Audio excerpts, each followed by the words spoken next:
Assalamualaikum warahmatullahi wabarakatuh. Alhamdulillah wassalatu wassalamu ala nabiyina Muhammadin wa alihi wa sahbihi ajma'in. Amma ba'du. Ikhwani al-kiram, semoga Allah Subhanahu wa taala memberikan kebahagiaan bagi diri saya dan bagi Anda sekalian. Pada kesempatan yang berbahagia ini saya akan menyampaikan suatu kelezatan dan kenikmatan yang dirasakan oleh para anbiya, para rasul dan juga orang-orang yang saleh. Kelezatan apakah itu? Yaitu kelezatan memaafkan dan berlapang dada. Sungguhnya kita dapati sebagian orang yang memiliki permasalahan sama orang lain, terkadang bermusuhan sama kerabatnya sendiri, jengkel sama pamannya, jengkel sama kakaknya, bahkan terkadang jengkel sama bibinya, bahkan terkadang bermusuhan dengan ibunya sendiri, dengan ayahnya sendiri, atau jengkel sama teman-teman kantornya atau teman-teman bergaulnya. Sehingga orang-orang seperti ini dia tidak merasakan kelezatan. Buktinya apa? Tatkala dia ingin tidur, dia sulit untuk bisa tidur. Bahkan dia berusaha untuk tidur, tapi apa? Kejengkelan menyerang hatinya. Kejengkelan, kemarahan, kedongkolan terhadap teman-temannya, terhadap kerabatnya membuat dia sulit untuk tidur. Dia berusaha meletakkan bantal di kepalanya, namun tidur tidak juga mendatanginya. Kenapa? Pikiran dia, hati dia tidak enak, tidak gelisah hatinya. Tetapi orang yang memaafkan berbeda. Orang yang memaafkan, hatinya lapang, dia mungkin dicerca oleh orang lain, dihina oleh orang lain, tapi dia dalam keadaan bahagia, dia pun tidur pulas. Dia tidak ingin merepotkan hatinya, tidak ingin menyulitkan hatinya. Kita tahu hati kita ini kecil, kalau kita isi dengan kebencian, kemarahan, kedongkolan, hati ini jadi berat. Hati ini jadi berat sehingga untuk tidur pun sulit, untuk mau santai pun sulit, sehingga di mana-mana gelisah hati ini. Kenapa? Karena jengkel sama orang lain, marah sama orang lain. Lihatlah bagaimana anbiya, bagaimana para rasul, musuh mereka begitu banyak. Bagaimana orang-orang soleh, betapa banyak orang yang jengkel sama mereka. Akan tapi subhanallah, mereka mudah memaafkan. Sehingga mereka bisa menemukan kelezatan, memaafkan dan kelezatan berlapang dada. Lihatlah bagaimana Nabiullah Yusuf alaihissalam, Nabiullah Yusuf alaihissalam, bagaimana sifat memaafkan yang luar biasa. Yusuf alaihissalam dipisahkan oleh kakak-kakaknya atau saudara-saudaranya membuang Nabi Yusuf alaihissalam dalam sumur.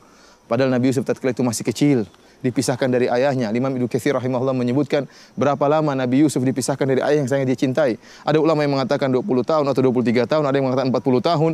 Dijauhkan dari ayahnya sementara dia masih kecil. Ini merupakan perkara yang sangat menjengkelkan. Kemudian akhirnya dijual menjadi seorang budak dan seterusnya sampai akhirnya Nabi Yusuf alaihissalam dengan hikmat Allah menjadi seorang al-aziz, seorang menteri yang terkenal di negeri Mesir. Sehingga akhirnya cerita pun berlanjut akhirnya Nabi Yusuf alaihissalam mendatangkan keluarganya ke negeri Mesir dan dimuliakan oleh Nabi Yusuf alaihissalam. Kemudian saudara-saudaranya pun mengatakan, laqad atharakallahu alaina, wahai Yusuf alaihissalam, sungguhnya Allah telah memberikan kenikmatan kepada engkau. Namun Nabi Yusuf alaihissalam sama sekali tidak marah kepada saudara-saudaranya. Bahkan dia mengatakan, la tathriba alaikumul yaum yaghfirullahu lakum. Subhanallah, lihat perkataan Nabi Yusuf alaihissalam. Tidak ada celaan bagi kalian wahai saudara-saudaraku. Yaghfirullahu lakum, semoga Allah mengampuni dosa-dosa kalian. Bukan hanya memaafkan, bahkan Nabi Yusuf alaihissalam mendoakan saudara-saudaranya agar diampuni oleh Allah Subhanahu wa taala. Padahal telah dipisahkan dari ayahnya dengan waktu yang begitu lama.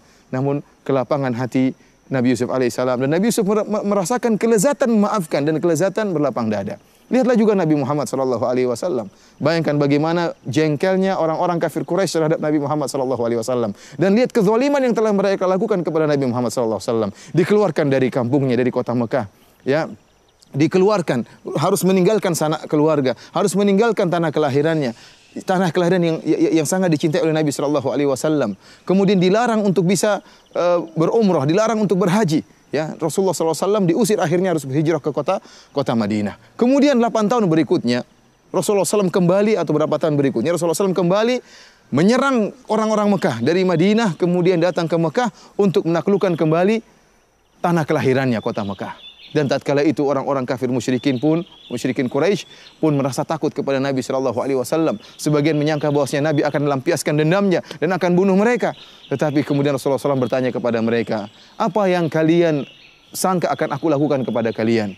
Maka orang-orang kafir Quraisy mengatakan, akhun karim, ibnu akhin karim, engkau adalah seorang yang mulia, anaknya seorang yang mulia. Mereka puji Nabi sallallahu alaihi wasallam. Maka Nabi mengatakan, aku tidak berkata kepada kalian kecuali kama qala akhi Yusuf, sebagaimana perkataan saudaraku Yusuf, la tathriba alaikum yaghfirullahu lakum. Tidak ada celaan bagi kalian. Semoga Allah mengampuni dosa-dosa kalian. Subhanallah, Nabi sallallahu alaihi wasallam sama sekali tidak mencela, memaafkan langsung terhadap orang-orang musyrikin Arab tersebut. Bahkan Nabi sallallahu alaihi wasallam mengatakan, semoga Allah mengampuni kalian.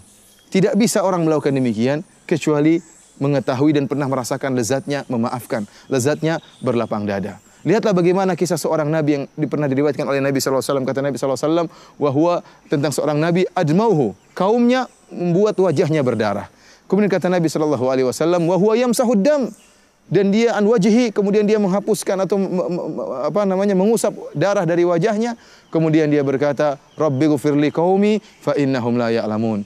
Ya Allah, ampunilah kaumku, sungguhnya mereka tidak paham. Dia bukan cuma memaafkan kaum yang telah melukainya, bahkan dia berdoa kepada Allah agar Allah mengampuni kaumnya. Dan beliau bahkan dia mendatangkan uzur bagi kaumnya. Ya Allah, mereka melakukan demikian karena tidak mengerti.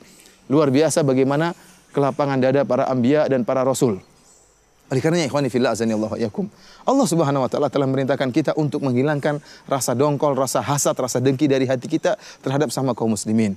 Kata Allah Subhanahu wa taala, walladzina ja'u min ba'dihim yaquluna rabbana ighfir lana wa li ikhwanina alladzina sabaquna bil iman wa la taj'al fi qulubina ghillan lil ladzina amanu rabbana innaka raufur rahim. Dan orang-orang yang datang setelah kaum Muhajirin dan kaum Ansar, mereka berdoa, ya Allah, ya ampunilah kami dan ampunilah orang-orang sebelum kami, orang-orang yang beriman sebelum kami. Subhanallah, mendoakan dirinya, mendoakan orang yang beriman yang lain. Wala taj'al fi qulubina ghillan lil ladzina amanu. Dan Allah, janganlah kau jadikan dalam hati kami ghil, dengki, hasad, kejengkelan terhadap orang-orang mukmin yang lain. Sungguhnya Engkau Maha Pengasih lagi Maha Penyayang. Ini doa yang diperintahkan oleh Allah agar kita berdoa dengan doa tersebut, sifat yang sangat mulia. Oleh karena kita lihat bagaimana penghuni surga, Allah akan bersihkan hati-hati mereka.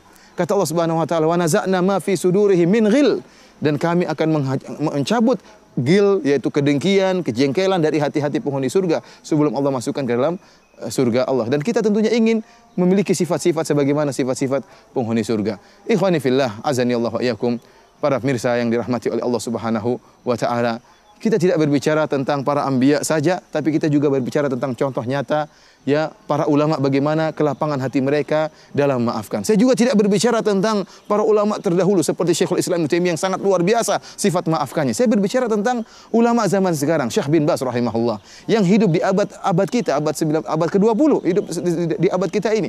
Bagaimana sifat memaafkan yang luar biasa. Disebutkan dalam satu ceramah tentang bagaimana sifat Syekh bin Baz rahimahullah, di mana suatu saat beliau hadir dalam pengadilan. Tatkala itu ada seorang pemuda yang dihukum oleh pengadilan dengan hukuman yang buruk. Maka pemuda ini pun mencela Syekh bin Baz, memaki-maki Syekh bin Baz. Ya, sementara di depan pengadilan, di depan orang banyak, Syekh bin Baz dimaki-maki. Akhirnya salah seorang tentara askar, ya, melihat memandang ke Syekh bin Baz. Begitu kalau Syekh bin Baz memberi perintah untuk melakukan sesuatu terhadap orang ini, maka akan dia lakukan. Ternyata tatkala dia melihat Syekh bin Baz hanya menundukkan pandangannya. Kemudian Syekh bin Baz rahimahullah hanya mengatakan Allahumma ghfirli, astaghfirullah, Allahumma shalli ala Muhammad. Dia hanya berzikir kepada Allah Subhanahu wa taala tatkala dicela dan dimaki-maki oleh pemuda tersebut. Qadarullah, selesai acara pengadilan. 4 hari berikutnya, qadarullah, ternyata pemuda ini, ya, meninggal dunia. Pemuda yang tadi mencela dan maki-maki Syekh bin Baz meninggal dunia. Akhirnya tatkala akan disolatkan dan imam sudah maju ingin menyolatkan pemuda ini, tiba-tiba ada yang melaporkan, pemuda ini 4 hari yang lalu mencaci maki Syekh bin Baz rahimahullah. Maka akhirnya imam tidak mau mensolatkan orang ini. Kenapa? Orang ini mencaci maki Syekh bin Baz. Akhirnya dikuburkan, mungkin yang menyolatkan hanya keluarganya, sementara imam kampung tidak mau menyolatkan dia. 3 bulan berikutnya, ya, sampailah kabar kepada Syekh bin Baz tentang kisah pemuda tadi. Maka Syekh bin Baz pun kaget mendengar cerita tersebut. Maka dia pun minta supirnya untuk mengantar Syekh bin Baz, mengantar beliau ke kuburan orang tersebut. Maka supirnya pun segera mengantar Syekh bin Baz ke kuburan pemuda tadi yang tidak disolatkan oleh imam kampungnya. Maka Syekh bin Baz rahimahullah kemudian sholat janazah di kuburan orang tersebut. Kemudian Syekh bin Baz berdoa sekitar setengah jam mendoakan pemuda ini. Luar biasa ikhwan. Bagaimana orang bisa seperti ini kecuali karena hatinya apa? Hatinya yang sangat lembut. Oleh karena ikhwani fil azani walakum, saya juga pernah mendengar cerita di Idzaatul Quran. Tatkala suatu saat Syekh bin Baz kemudian sedang mengisi pengajian, tiba-tiba ada orang yang mengirim pertanyaan, Syekh bin Baz, saya mohon maaf karena saya pernah mencela engkau demikian. Mohon maafkan saya Syekh bin Baz. Maka Syekh bin Baz mengatakan, ya bunayya, ya ibni, wahai anakku, wahai putraku, saya telah maafkan engkau. Dan juga saya telah maafkan orang-orang yang sebelum engkau mencelaku. Dan saya juga akan maafkan orang-orang yang setelah engkau akan mencelaku. Luar biasa, akhirnya membuat orang-orang para hadirin pun menangis mendengar jawaban Syekh bin Baz rahimahullahu ta'ala. Tidak mungkin seorang ya bisa memiliki kebersihan hati, kemudian memaafkan saudaranya, kecuali orang yang memiliki iman yang tinggi kepada Allah Subhanahu wa ta'ala, yang mengetahui bahwasanya di balik pengampunan dan memaafkan pahala yang besar dari Allah Subhanahu wa ta'ala. Bukankah Allah Subhanahu wa ta'ala telah berfirman, "Falyafu walyasfahu, ala tuhibbuna ayaghfirallahu lakum?" Hendaknya mereka berlapang dada dan memaafkan. Apakah kalian ingin dimaafkan oleh Allah Subhanahu wa ta'ala? Jika kalian memaafkan saudara kalian, maka kalian akan diampuni oleh Allah Subhanahu wa ta'ala. Ikhwanil kiram, ya, ikhwatil kiram, para pemirsa yang dirahmati oleh Allah Subhanahu wa ta'ala. Kau ingin bahagia? Anda ingin bahagia? Maka maafkanlah saudara-saudara Anda. Maafkanlah kakak Anda, maafkanlah ibu Anda kalau bersalah sama Anda. Maafkanlah istri Anda, maafkanlah guru Anda, maafkanlah teman Anda. Ya. Anda akan merasakan ketenangan, tidur pulas, santai. Tapi kalau Anda tidak maafkan, maka akan menjadi dongkol. Berjalan di mana-mana dongkol. Setiap melihat musuh Anda semakin dongkol. Seakan-akan Anda kurang beriman tentang takdir Allah. Yakinlah bahwasanya semuanya sudah ditakdirkan oleh Allah Subhanahu wa ta'ala. Dan jika Anda maafkan, maka Allah akan berikan kelezatan dalam hati Anda, kelezatan memaafkan. Dan sungguh memaafkan itu ada kelezatan. Dan begitu indah jika seorang punya masalah dengan orang lain dan orang tersebut menzalimi dia, kemudian dia bangun di malam hari, salat malam, kemudian berdoa, ya Allah ampunilah si fulan, ya Allah telah menzalimiku, maafkanlah dirinya. Allah akan berikan kelezatan yang luar biasa dalam hati orang yang melakukan demikian. Demikianlah para pemirsa yang dirahmati Allah Subhanahu wa ta'ala. Semoga Allah menjadikan kita orang-orang yang mudah memaafkan, sehingga kita bisa hidup dengan tenang, bisa hidup dengan bahagia, tidur dengan pulas, bisa memanfaatkan waktu kita untuk hal-hal yang bermanfaat. Tapi kalau kita jengkel sama orang, ada perkataannya kita kritiki, omongannya sedikit-sedikit kita kritiki, kita ingin bantah, kita ingin ngerot, kita ingin bantah, akhirnya apa? Pusing dada kita ini, jantung kita ini apa? Sempit, hati dada kita sempit, dan ternyata kita tidak bisa melampiaskan kemarahan kita. Orang tersebut yang kita marahin terkadang santai-santai saja, tidak ada musibah yang menimpanya. Oleh karenanya tatkala kita maafkan, maka kebahagiaan yang akan kita rasakan. Wallahu ta'ala alam bisawab. Semoga Allah menjadikan kita orang-orang yang berbahagia. Assalamualaikum warahmatullahi wabarakatuh.